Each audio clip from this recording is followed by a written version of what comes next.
Paging.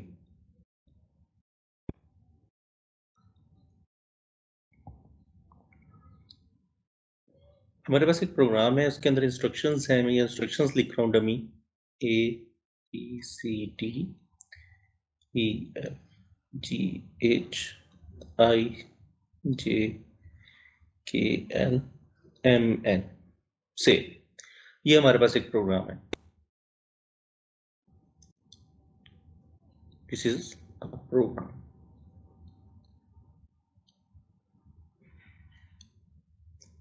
और यहाँ पर मेमोरी ड्रा कर लेता हूँ मैं।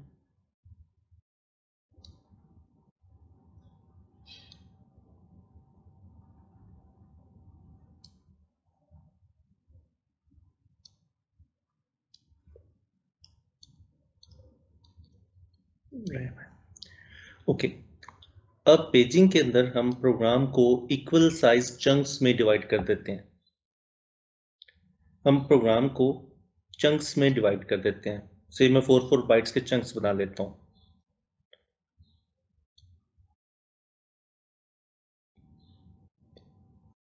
और हर चंक को नाम दे रहा हूँ पेज का। प्रोग्राम को मैंने चंक्स में डिवाइड कर लिया, तमाम चंक सेम साइज के हैं, और हर चंक को मैं नाम दे रहा हूँ पेज का। This is page number 0, page number 1, page number 2 and page number 3। अभी तक हमने क्या किया? हमने एक प्रोग्राम लिया, उसको हमने डिवाइड कर लिया इक्वल साइज चंक्स में, और हर चंक को ना हमने कहा कि इट्स अ पेज। तो पहला चंक जो होगा वो पेज नंबर 0 है, दूसरा page number 1, 2, 3 and so on. और हमने रैम को भी डिवाइड कर लिया इक्वल साइज चंक्स में।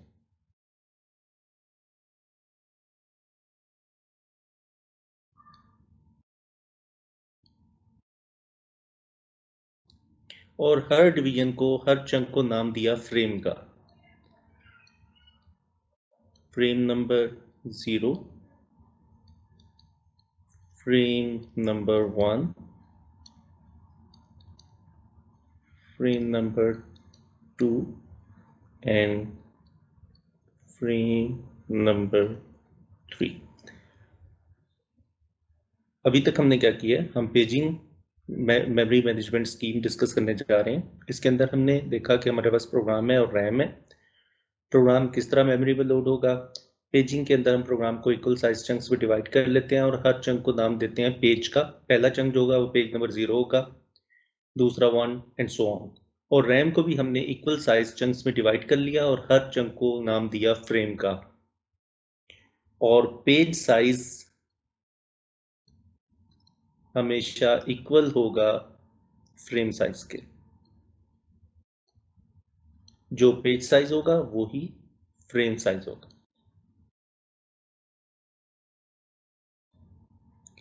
ओके,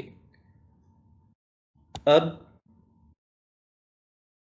हमारा जो प्रोग्राम है वो जो एड्रेस जनरेट करेगा वो लॉजिकल एड्रेस होगा, और उसके दो पार्ट्स होंगे पी एंड डी। बिल्कुल वैसे ही जैसे सेगमेंटेशन में एस और डी जनरेट होता था। लॉजिकल एड्रेस के वहां दो पार्ट्स थे, S that is the segment number and D offset. अब हमारा प्रोग्राम जनरेट कर रहा है पेजिंग में P is the page number and D is the offset. ये है लॉजिकल एड्रेस।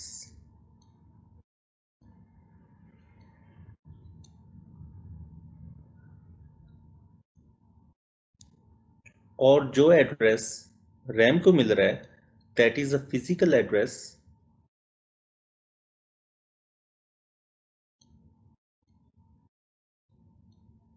और जो मुश्तमिल है एक फ्रेम नंबर और ऑफसेट पे। इनकी फिजिकल एड्रेस के दो पार्ट्स हैं, frame number and offset. Logical address के दो पार्ट्स हैं, page number and offset. Offset same ही है दोनों तरफ। अब हम इस प्रोग्राम को मेमोरी में लोड करते हैं। ऑफसेट आप कई दफा डिस्कस हो चुका है। जो एड्रेस होता है within your program is offset. It is a byte number. Okay sir. जो पॉइंटर आपके प्रोग्राम में जो पॉइंटर होता है वो एक्चुअली ऑफसेट होता है। वो बता रहा होता है कि it is the byte number from the start of the program, it's byte number 1, byte number 2, byte number 3 and so on. उसे ऑफसेट कहते हैं। यानी कि जो एड्रेस जनरेट हो रहा होता है, आपका प्रोग्राम जो एड्रेस जनरेट करता है, that is the offset. Now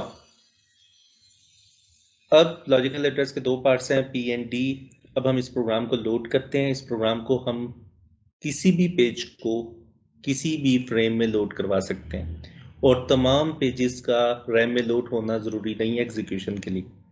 इस प्रोग्राम के एग्जीक्यूशन के लिए इस प्रोग्राम का पूरा लोड होना ज़रूरी नहीं है, कोई भी पेज लोड हो सकता है जिसकी ज़रूरत है।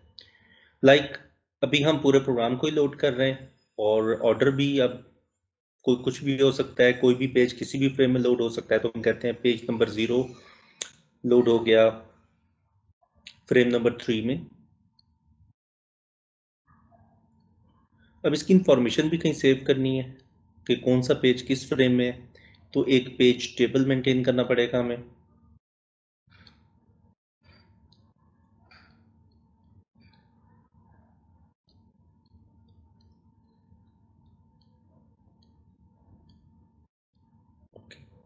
पेज नंबर 0 लोड हो गया है फ्रेम नंबर 3 में। पेज नंबर 1 को लोड कर देते हैं फ्रेम नंबर 0 में। कहीं भी लोड कर रहे हैं, जस्ट हम एक एग्जांपल ले रहे हैं, कोई भी पेज कहीं भी लोड हो सकता है, EFGH। तो पेज नंबर 1 फ्रेम नंबर 0 में लोड हो गया। पेज नंबर 2 को फ्रेम नंबर 1 में लोड कर लेते हैं।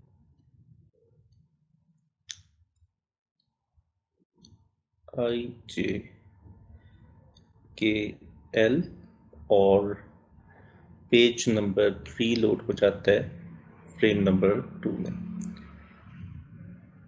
M। ओके, अब इसकी अगर मैं एड्रेसिंग कर दूं, फिजिकल एड्रेसेस अगर मैं लिख दूं साथ, तो थोड़ी सी आसानी हो जाएगी एड्रेस डिकोडिंग में। 0 1 2 3 4 5 6 7 8 9 10 11 12 13 14 एंड 50। ओके, ये मैंने एड्रेसिंग कर दी। अब देखते हैं कि हमारा जो प्रोग्राम है वो एड्रेस जनरेट करता है कोई भी। मैं ले लेता हूँ लाइक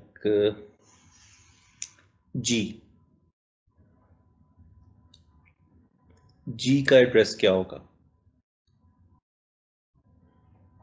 लॉजिकल एड्रेस क्या बनता है? इट्स अ पेज नंबर 1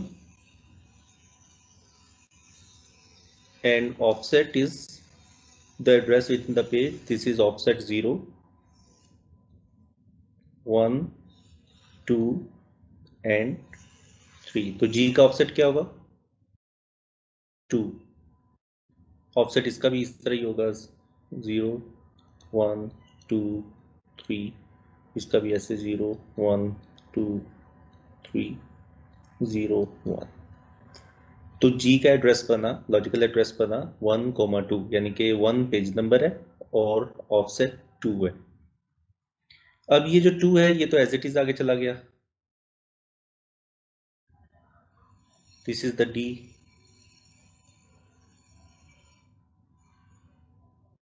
लेकिन इस P को through this page table convert होना है F में। अब 1 है, 1 का फ्रेम नंबर क्या है? 0। यहाँ 0। से 0 0 आउट हो गया। तो हमारे पास फिजिकल एड्रेस आ गया 0, ऑफसेट इज 2। यहाँ तक मुझे बताएं कोई चीज़ जो क्लियर ना हुई हो। सर ये जो हम ऑफसेट ले रहे हैं यहाँ पर 2, सर यहाँ पर जो ऑफसेट 2 ले रहे हैं ये आगे जाके वो सेम ही रहेगा, ये चेंज नहीं होगा? हाँ, ऑफसेट सेम रहता है, दोनों तरफ ऑफसेट सेम है। उसकी ओके। रीज़न ये है कि पेज साइज और फ्रेम साइज इक्वल है, इस वजह से ऑफसेट सेम है। पेज साइज और फ्रेम साइज इक्वल है, इसलिए ऑफसेट तो सेम है। ऑफसेट तो होता है address with in a page और अ फ्रेम। ये जो लोकल एड्रेसिंग है दैट्स द ऑफसेट। सर ये हमेशा इक्वल ही होता है या फिर हम यहाँ पर फर्ज कर रहे हैं? सॉरी मैं समझा नहीं। सर यहाँ पर ये पेज साइज और फ्रेम साइज इक्वल होता है? पेज साइज और frame size, okay, page size और फ्रेम साइज तो हमेशा इक्वल होगा, हमेशा इक्वल होगा, डिफरेंट हो ही नहीं सकता। देखें, अगर मैं कहूँ page size is the 4 bytes और फ्रेम साइज इज 2 बाइट्स, तो फिट इन कैसे होगा? फिट इन ही नहीं हो और सकता ना। हर और पेज दें, किसी फ्रेम में फिट होना है, किसी फ्रेम में लोड होना है, तो वो सेम होंगे तो फिट इन होगा ना, वरना तो फिट ही नहीं होगा। तो ये कंडीशन हमेशा सेटिस्फाई करेगी कि पेज साइज हमेशा फ्रेम साइज के इक्वल होगा। अगर अब देखें यहाँ पे पेज साइज मैंने 4 बाइट्स का लिया है, तो रैम में जो फ्रेम है वो भी 4 बाइट्स का है। ओके, अब इसको रिजॉल्व करते हैं। ये जो कॉमा है ना दरमियान में, एक्चुअली कॉन्कैटिनेशन है दोनों फील्ड्स की। अब हमने देखना है कि इसको मैं बाइनरी में कन्वर्ट करता हूँ पूरे को। 2 कितने बिट में रिप्रेजेंट होगा? 2 बिट में से 2 बिट में, क्योंकि हमारा जो पेज साइज है वो 4 बाइट्स का है, तो 2 इज 4, तो 1 0 हो गया। 0 को मैं 0 जितने मर्जी बिट में रिप्रेजेंट करूं तो वो 0 ही रहेगा। बिल्कुल तो दिस नंबर इज, अगर मैं इसे कलेक्टिवली पढ़ूं इस नंबर को, तो दिस इज 2 2। तो एड्रेस, फिजिकल एड्रेस 2 पे क्या पड़ा हुआ है? जी। जी। तो इस तरह एड्रेस ट्रांसलेशन होती है। और अब कोई और ले लेते हैं।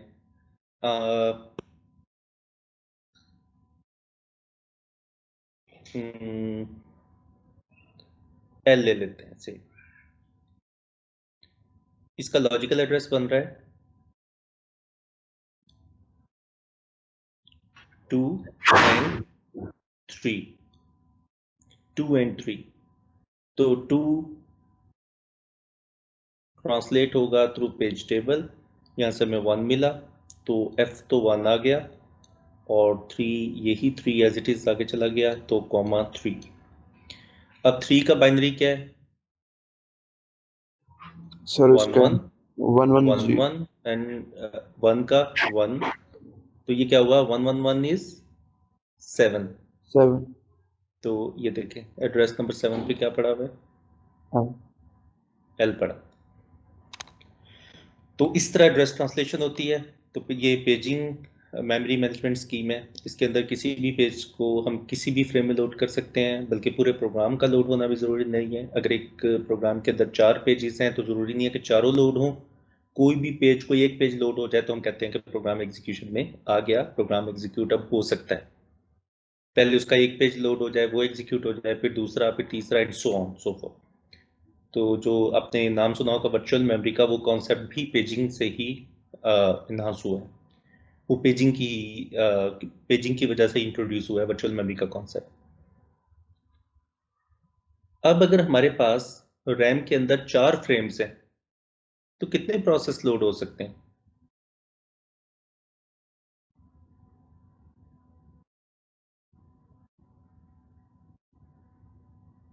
4 से हाँ, 4। हर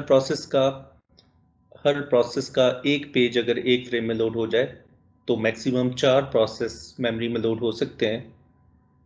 और 4 प्रोसेस के दरमियान टाइम शेयरिंग हो सकती है या मल्टी प्रोसेसिंग हो सकती है, 4 यानी कि रन हो सकते हैं। फाइन। तो अगर रैम के अंदर स्पेस है, तो वो किसी भी प्रोसेस को एलोकेट की जा सकती है। और यहाँ स्पेस का होने का मतलब यह है कि कम से कम एक फ्रेम होगा, या तो फ्रेम होगा कोई फ्री या नहीं होगा। हाफ फ्रेम या ऐसी कोई चीज नहीं है। 4 फ्रेम्स हैं, उनमें से कोई एक फ्री होगा या नहीं होगा। अगर कोई एक फ्रेम भी फ्री है तो किसी प्रोसेस को एलोकेट हो जाएगा और वो प्रोसेस रन हो सकेगा। So there is no external fragmentation.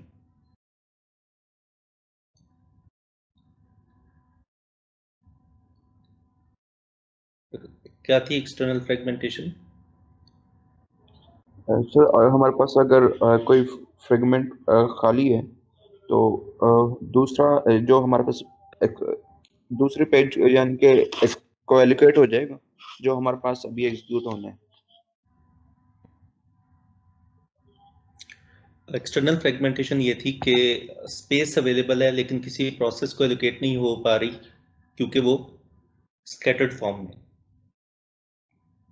Segmentation में हमने देखा था कि हमारे पास स्पेस फ्री है, अगर 150 किलोबाइट्स फ्री हैं लेकिन वो 150 बाइट्स चूंकि स्कैटर्ड फॉर्म में है, वो सारे इकट्ठे नहीं है, वो स्कैटर्ड फॉर्म में फ्री हैं, छोटे छोटे चंक्स हैं, स्कैटर्ड फॉर्म में है। Yes sir. और वो सो हम किसी एक प्रोसेस को नहीं एलोकेट हो सकते, कोई सेगमेंट वहां पे लोड नहीं हो सकता क्योंकि सेगमेंट का कंसेक्टिव मेमोरी लोकेशंस पे होना जरूरी था, जिस वजह से वो किसी सेगमेंट को एलोकेट नहीं हो सकते, जिसकी वजह से हम कह रहे थे कि this is the external fragmentation. इस इशू को हम कह रहे थे it is the external fragmentation. या तो है ना कि स्पेस हो ही ना रैम में, रैम फुल हो, फिर हम कहेंगे कि ओके रैम में स्पेस ही नहीं है। लेकिन अगर स्पेस है और एलोकेट नहीं हो रही जस्ट बिकॉज ऑफ के वो स्कैटर्ड फॉर्म में है, तो it is called external fragmentation. बात समझ आई? Yes external sir. फ्रेगमेंटेशन को हम ऑलरेडी सेगमेंटेशन स्कीम में देख चुके हैं। तो सर इसके here there is no external fragmentation. Paging के अंदर कोई एक्सटर्नल फ्रेगमेंटेशन नहीं है। अगर ठीक। एक भी कोई एक फ्रेम भी फ्री होगा तो वो किसी प्रोसेस को एलोकेट हो जाएगा और मेमोरी फुल हो जाएगी। इसका मतलब है कि अब फर्दर कोई प्रोग्राम लोड नहीं हो रहा क्योंकि मेमोरी फुल है। लेकिन अगर मेमोरी में स्पेस होगी तो वो एक्चुअली एक फ्रेम की होगी या दो फ्रेम की होगी। तो अब एक फ्रेम भी अगर फ्री है तो वो किसी प्रोसेस को एलोकेट हो जाएगा। तो इसका मतलब है there is no external fragmentation. ऐसा नहीं होगा कि तो फ्रेम्स फ्री हैं लेकिन किसी प्रोसेस को एलोकेट नहीं हो पा रहे, ऐसा नहीं होगा जैसा कि सेगमेंटेशन में हो रहा था। तो so there is no external fragmentation in paging scheme. यहां तक कोई प्रॉब्लम? No sir. ओके। अब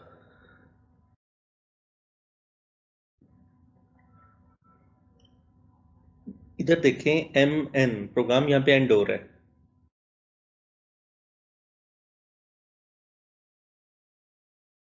लेकिन फिर भी ये 2 बाइट्स हमने एक्स्ट्रा एलोकेट किए हमें।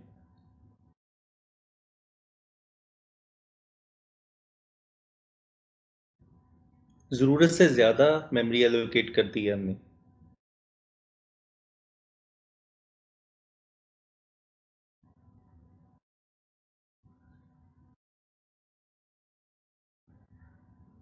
तो प्रोग्राम जो है हमारा वो 12 बाइट्स का है।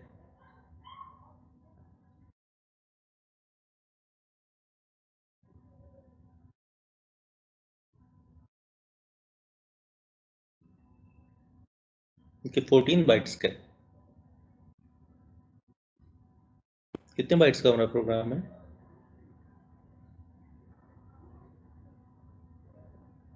4 + 4 8 + 4 12 and 2 14। 14 बाइट्स का प्रोग्राम है और मेमोरी हमने 16 बाइट्स एलोकेट कर दी है।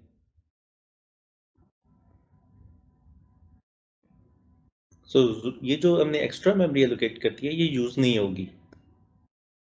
2 बाइट्स हमने एक्स्ट्रा एलोकेट कर दिए हैं। क्यों किए? वो इसलिए किए हैं कि हम अब मेमोरी फ्रेम लेवल पे एलोकेट कर रहे हैं, फ्रेम से कम पे नहीं कर रहे। तो जो जरूरत से ज्यादा मेमोरी एलोकेट हो गई है, this is the wastage, actually memory wastage and called internal fragmentation.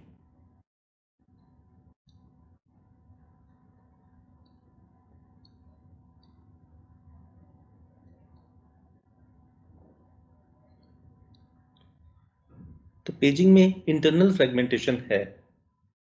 ये भी तो हो सकता था कि हमारा जो पेज साइज है वो से जो कि 512 बाइट्स से लेकर इसका साइज 512 मेगाबाइट तक हो सकता है, यानी कि कुछ भी हो सकता है। तो इसका मतलब यह है कि अगर 1 बाइट की मेमोरी चाहिए तो उसके लिए पूरा फ्रेम एलोकेट होगा। अगर मैं कहूँ कि पेज 4 किलो बाइट का है तो फ्रेम भी 4 किलो बाइट का होगा। अगर मुझे 1 बाइट की मेमोरी चाहिए थी तो उसके लिए मुझे 4 किलो बाइट का फ्रेम एलोकेट करना पड़ा। तो बाकी सारी मेमोरी वेस्ट हुई जो यूज नहीं होगी।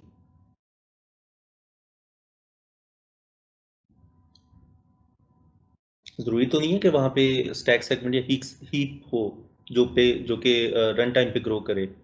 अगर यहाँ पे कोड सेगमेंट है, ये डाटा सेगमेंट है, तो ये मेमोरी यूटिलाइज नहीं हो रही। अगर ये यूटिलाइज नहीं हो रही तो इसका मतलब है कि there is a there is an internal fragmentation. Internal fragmentation समझ आइए? Yes sir. ओके। आपके अलावा भी हैं लोग क्लास में कि नहीं? जी सर, इधर ही है। ओके। जी सिर्फ वो सर। आवाज, यस एक सर। ही आवाज आ रही है मुझे, इसलिए मैं कि शायद। अच्छा ओके। अब हम देखते हैं कि ये फील्ड्स हैं क्या। हमारा जो प्रोग्राम जनरेट करता है वो लॉजिकल एड्रेस है, उसकी दो फील्ड्स हैं पी एंड डी, और जो कि ट्रांसलेट होता है और फिजिकल एड्रेस बनता है, फिजिकल एड्रेस की फील्ड्स हैं एफ एंड डी। अब इनके साइजेस क्या बता रहे होंगे? लॉजिकल एड्रेस,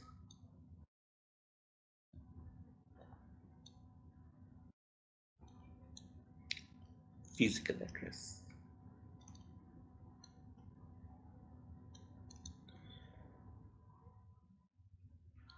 पहले हम बात करते हैं पी की। पी फील्ड को अगर मैं 2's पावर p करूं तो ये मुझे बताएगी maximum number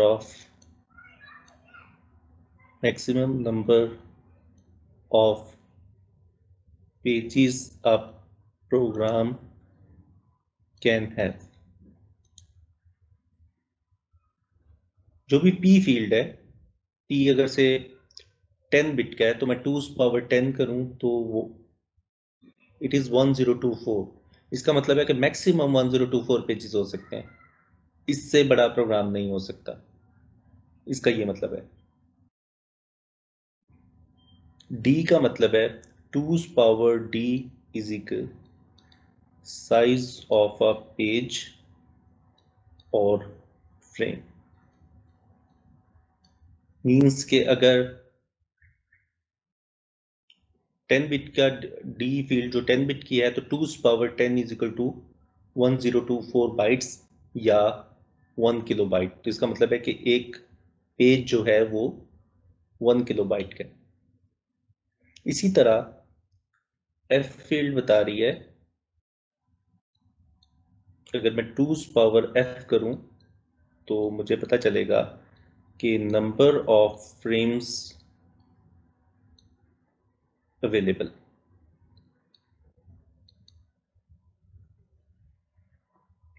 number of frames available currently available in the RAM. Free नहीं, टोटल। मैंने 4 GB की मेमोरी थी, नंबर ऑफ फ्रेम्स की तादाद x थी, मैंने 4 GB की मेमोरी निकाल के 2 GB की लगा दी।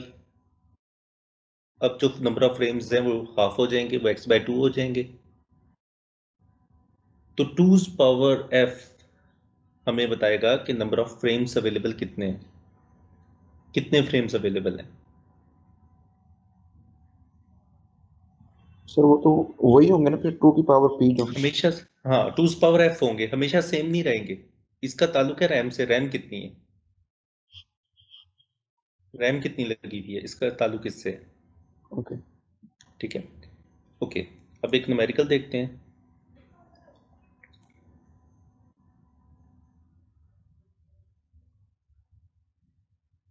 हम कहते हैं कि हमारे सिस्टम में रैम लगी हुई है 1 GB की, और पेज साइज है 8 किलोबाइट और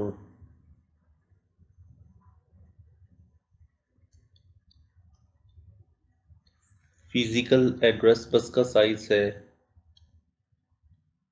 या फिजिकल एड्रेस बस का साइज है से 35 बिट,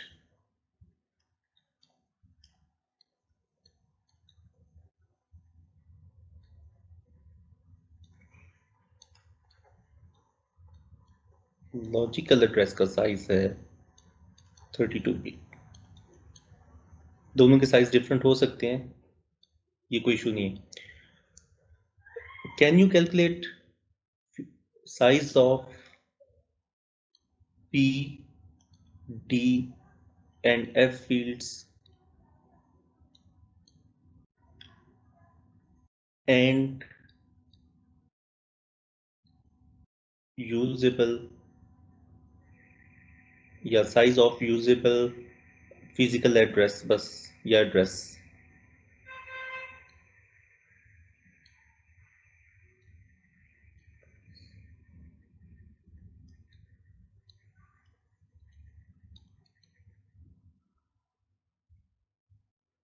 कुछ पैरामीटर्स आपको देती हैं, अननोन पैरामीटर्स आपने फाइंड आउट करने हैं। रैम 1 GB की लगी हुई है, मैक्सिमम कितनी लग सकती है? करंटली 1 GB की रैम लगी हुई है।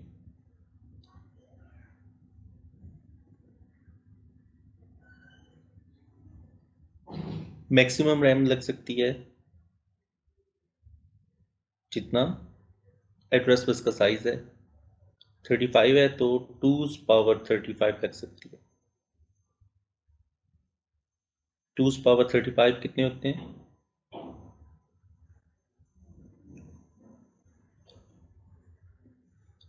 आपको टेबल याद करना होगा। 2's power 10 is equal to 1 kilobyte, 2's power 20 is equal to 1 megabyte, 2's power 30 is equal to 1 gigabyte and 2's power 40 is equal to 1 terabyte। अब कहीं भी डबल बिट इंक्रीज करेंगे तो मेमोरी का साइज डबल हो जाएगा। 2's power 11 is 2 kilobyte, इसी तरह 2's power 21 is equal to 2 megabyte, 2's power 31 is equal to 2 GB, 2's power 32 is equal to 4 GB, 2's power 33 is equal to 8 GB। तो 2's power 35 कितना होगा? 32 GB। Yes sir. 32 GB। तो maximum जो memory लग सकती है वो 32 GB लग सकती है। किसी भी सूरत आप 32 GB से बड़ी मेमोरी नहीं लगा सकते अगर आपकी एड्रेस बस का साइज 35 है। 2's पावर 35 इससे बड़ी मेमोरी लग ही नहीं सकती, लेकिन कम तो लग सकती है, तो 1 GB की मेमोरी लगा दी।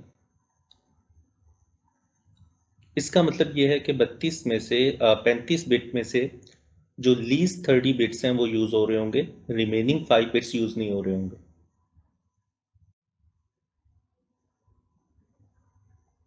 थर्टी 35 बिट की एड्रेस बस से मैक्सिमम मेमोरी लग सकती है 2's power 32 is equal to 2's power 35 is equal to 32 GB। मिनिमम की कोई लिमिट नहीं है, जितनी चाहे लगा दें, लेकिन जितनी मेमोरी लगी होगी सिर्फ उतने बिट्स ही यूज हो रहे होंगे। अगर मैंने 1 GB की मेमोरी लगाई है, इसका मतलब है 2's power 30 is 1 GB, maximum address 30 bits पर आ जाएगा। तो बाकी जो 5 बिट्स हैं वो कभी भी यूज नहीं होंगे, तो यूजेबल फिजिकल एड्रेस बस का जो साइज होगा वो 30 GB होगा, 30 बिट होगा, लीस्ट 30 बिट्स। जो रिमेनिंग 5 बिट्स हैं वो यूज नहीं हो रहे। अब इन 30 बिट्स में कुछ बिट्स D के लिए हैं और कुछ बिट्स F के लिए हैं।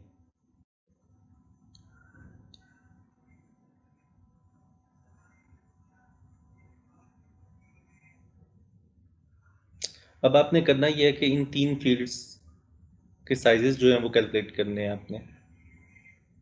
हुआ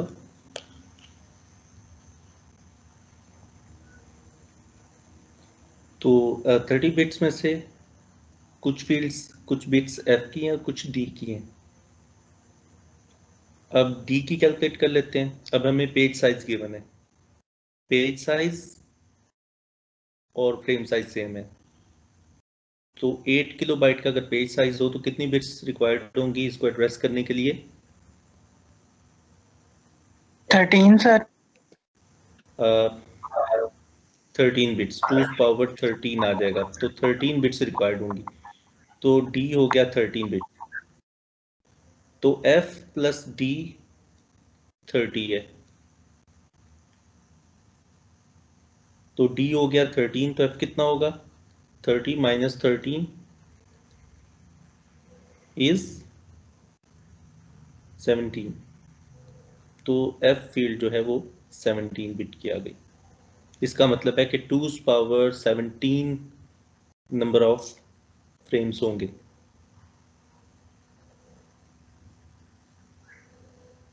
इसी तरह P प्लस D जो है वो 32 है। लॉजिकल एड्रेस के दो पार्ट्स हैं P and D। Logical address अगर 32 बिट का है तो यहाँ से कैलकुलेट कर सकते हैं P is equal to 32 minus 13 is equal to 19। तो 2 पावर 19 टोटल पेजेस हो सकते हैं प्रोग्राम में, इससे ज़्यादा नहीं हो सकते।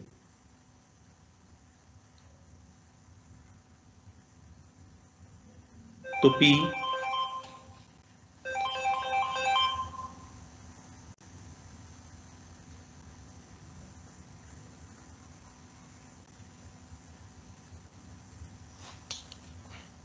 तो P 19 है, P फील्ड 19 बिट की होगी, D फील्ड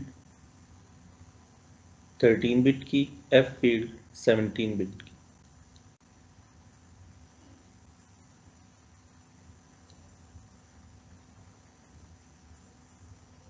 एड्रेस ट्रांसलेशन के लिए अगर आपको D और F ये फील्ड्स मालूम होना चाहिए, इनके साइजेस मालूम होंगे तभी आप कैलकुलेट कर सकेंगे, अदरवाइज नहीं कर सकेंगे, खासतौर पे D।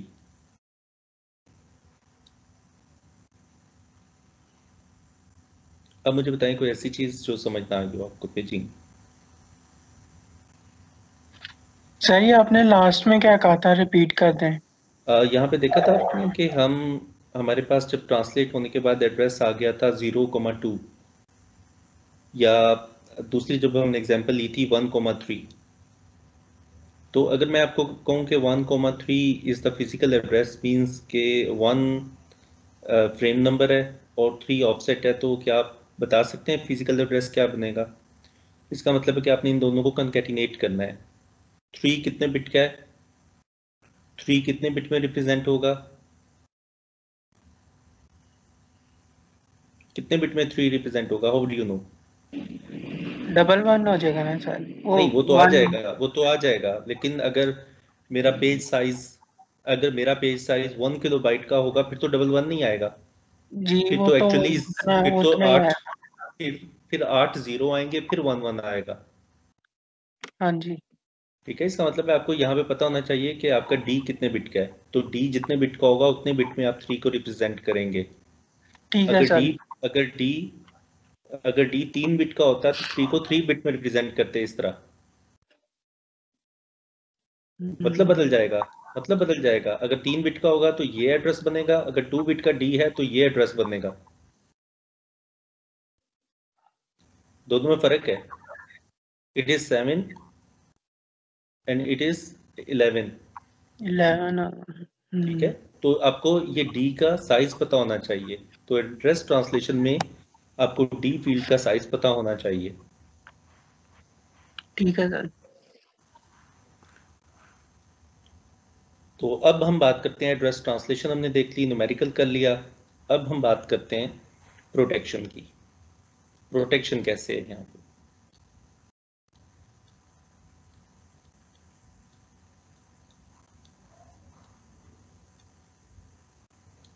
एड्रेस ट्रांसलेशन तो हो गई।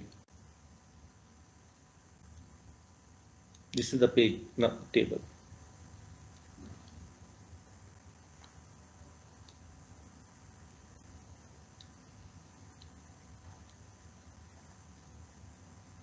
फ्रेम नंबर पेज टेबल के अंदर होगा और जो पेज नंबर है वो एक्चुअली इंडेक्स है, एंड सो ऑन।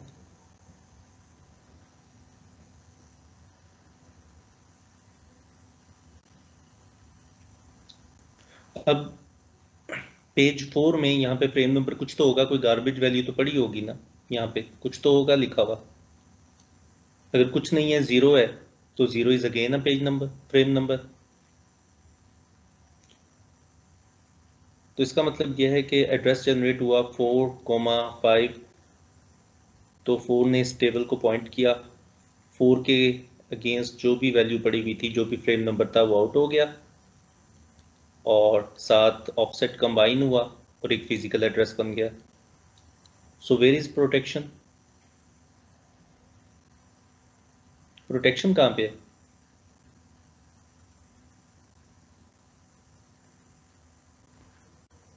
दो चीजें होती है ना, प्रोटेक्शन एंड ट्रांसलेशन। ट्रांसलेशन तो हमने देख ली,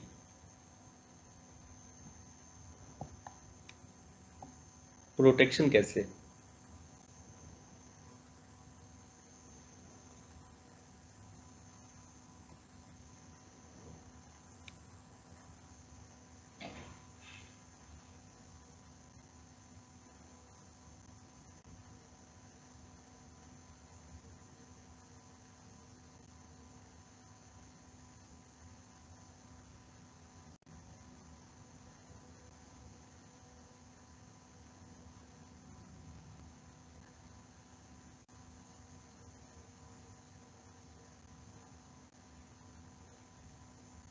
प्रॉब्लम समझ आया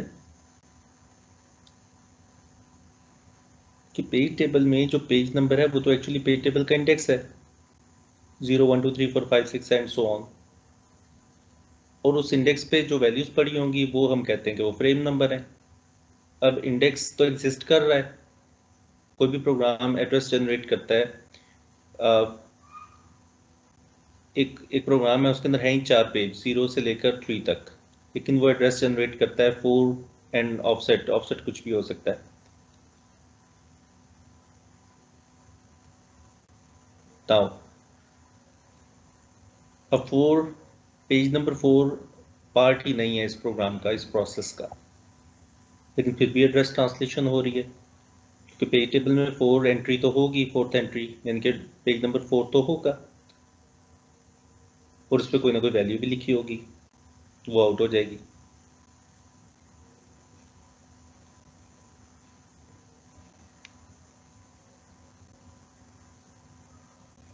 तो इसके लिए यहां पर एक और कॉलम भी होता है, that is the valid bit.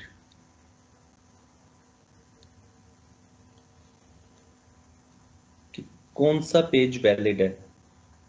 0 1 2 3, ये बिट 1 होगा, इसका मतलब है this is the valid page. 3 भी वैलिड है क्योंकि बिलोंग करता है इस प्रोसेस से। 4 0 है यानी कि वो इस प्रोसेस से बिलोंग नहीं करता। अगर वैलिड बिट सेट नहीं है तो ट्रैप हो जाएगा, इसका मतलब है कि वो वैलिड पेज नंबर नहीं है। तो उस प्रोसेस के जितने पेजेस रैम में मौजूद होंगे उन पेजेस के आगे 1 लिखा होगा, वैलिड बिट 1 होगी। ऐसा भी हो सकता है कि वो पेज बिलोंग तो उसी प्रोसेस की एड्रेस स्पेस से करता हो लेकिन वो रैम में लोड ना हुआ हो, क्योंकि ये वैलिड बिट सेट तब होगी जब वो रैम में लोड होगा। तो से के पेज नंबर 3 इस प्रोसेस का पार्ट था लेकिन वो रैम में लोड नहीं था, रैम में अवेलेबल नहीं था, तो ये वैलिड बिट 0 हो जाएगी।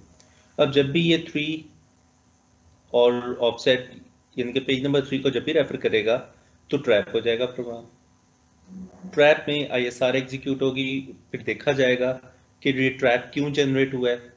इस वजह से हुआ है कि इलीगल एक्सेस कर रहा था मेमोरी को, एक ऐसे पेज को एक्सेस करने की कोशिश कर रहा था जो इसका पार्ट नहीं था, या वो था तो इसी का पार्ट लेकिन वो रैम में लोड नहीं हुआ था, इस वजह से ट्रैप जनरेट हुआ है। अगर इलीगल एक्सेस की वजह से ट्रैप जनरेट हुआ है फिर तो इस प्रोग्राम को टर्मिनेट कर दिया जाएगा।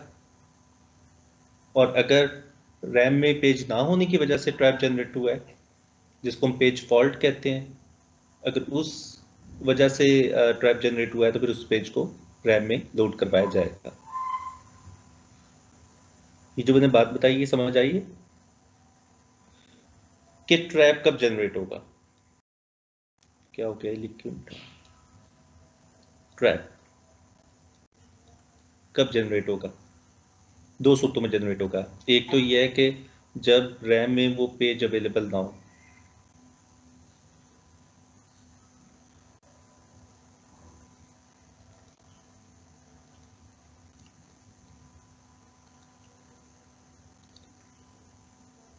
या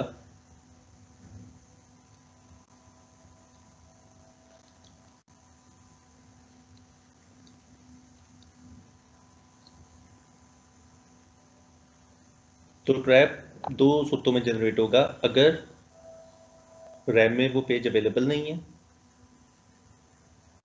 दूसरा वो पेज उस प्रोसेस से बिलोंग नहीं करता। ट्रैप दोनों सूत्रों में जनरेट हो जाएगा, लेकिन फिर उसकी जब ISR एग्जीक्यूट होगी, जब उसको इंटरप्ट सर्विस रूटीन एग्जीक्यूट होगी, तब देखा जाएगा। फिर कर्नल खुद ये आइडेंटिफाई कर लेगा कि किस वजह से ट्रैप जनरेट हुआ है। अगर तो रैम में ना होने की वजह से ट्रैप जनरेट हुआ है तो इसको रैम में लोड कर दिया जाएगा, अदरवाइज प्रोग्राम टर्मिनेट हो जाएगा।